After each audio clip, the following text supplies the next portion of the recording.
Why did we make a chapbook together? What was the thinking behind that? We what had the situation was. we had a show together. We were going to be doing a show together, and we were like, we wanted people to be able to take things home with them.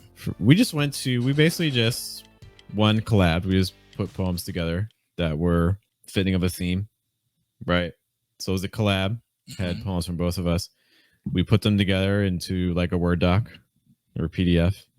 We went to FedEx Kinko's and just printed out copies. One of the first reasons why chapbooks can be really powerful for getting your work out there is that they don't necessarily have to take much. So for instance, you can compile your poems, go to a print shop, you can make a chapbook for I don't remember, depends on length too, right? But in general, you can make a book for like $3.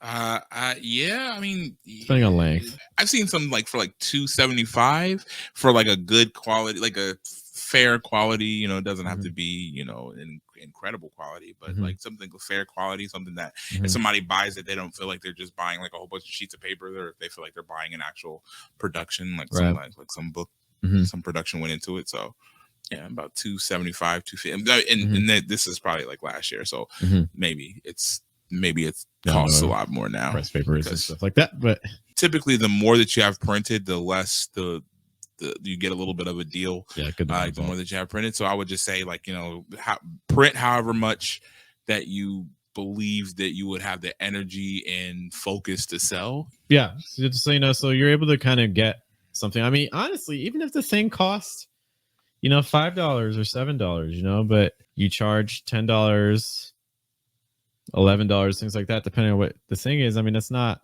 horrible.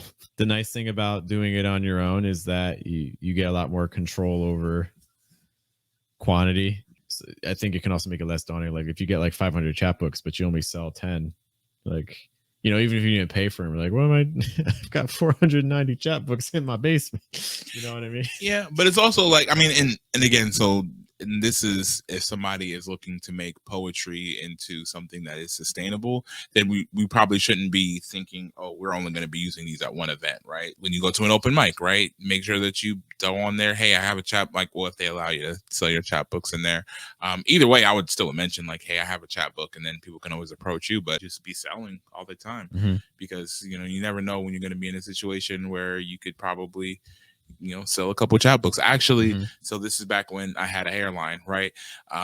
Like years ago, I had released I did a chapbook, and I had a show that night, which is the reason why I had the chapbooks. I had a feature at this show called The Nest. Shout out if you guys know The Nest out there. Yeah.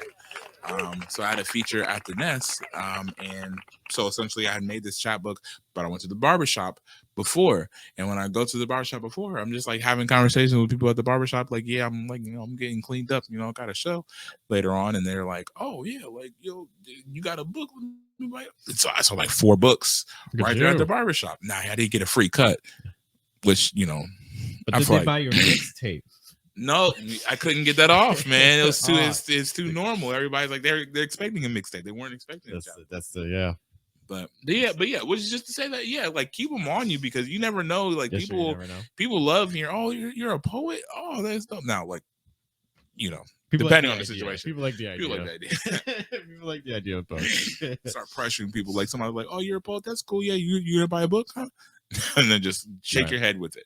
Yeah, it's just nice to always have something that you're prepared with. We're not here to necessarily talk about formatting and things like that, although you can Google that. Just Google how to make a chapbook at home. There's basically, even like using Microsoft Word, there's formats you can use or even download that pretty much you just have to input the poems. There's websites that you can go to. If you just go to nowadays, if you go to just like websites and just search like Chapbook template website, there's like websites that'll literally just you can actually go to your Google Docs and then just copy the link from your Google Doc into the thing, and then it'll take a second. It takes like 3 minutes, and it's like this little thing we're loading up, and then it'll push them all like kind of in the most conventional way that it can.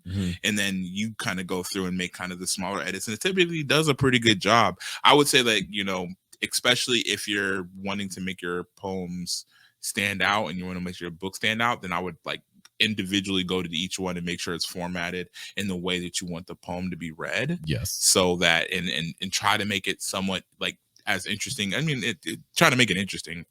Try to make your work interesting, right? So like, I don't want to be like try to make it interesting for this book, like for at least this one time. But yeah, it's always good to have your book and have your chapbook kind of stand out even in the formatting. I would also say if you do get your chapbook printed, I would definitely recommend that the cover page, if you're going to a traditional printer like Kinko's, cardstock for the cover. Don't just use traditional paper. It's going to get all kinds of torn up. And most likely they'll, the people that work there are also knowledgeable, so you can ask for their opinion too, and they'll generally be able to guide you if you described what you're doing. What's going to happen with this book when it leaves you? Is it going to go into the person's car? Is it going to go into this person's bag? Is it going to go into this person's bookshelf? And I can guarantee you that people really want to see cards, like, well, they want to see like the books on the bookshelf. So